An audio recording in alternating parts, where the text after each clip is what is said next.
Jolle ati. Ayah sendiri mana drum cus ati ati soft dah puri ne terbiri ho soft dah ni.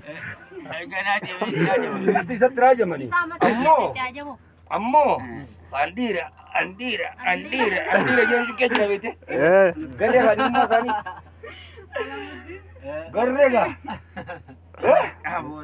Baru pintar baka po ko sa iyo. Oo, baka po ko sa iyo. Talbag mamari sila itong balay sini. Pura kayas.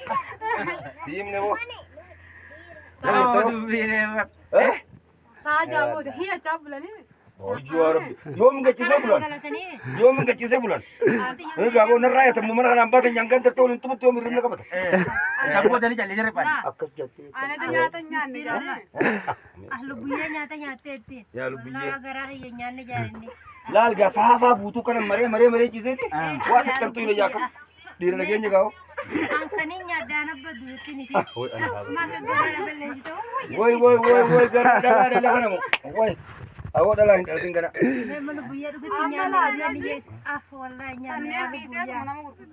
Halal lah tu muka sekono. Woi bismillah. Hakka ya kan le tain.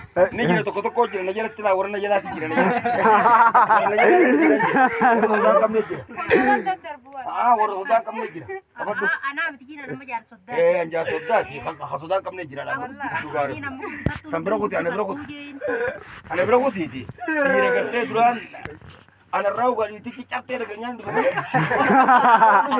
Inu ne kam ta ka. Ti chapte beite. Ma ni sagal karo gurban tarikh ni kitab anu bro penani. Kitab ni dar. Aratin galgara karam. Bismillahirrahmanirrahim. Alif ya khasani ti. Hangga Amma ya tasawu na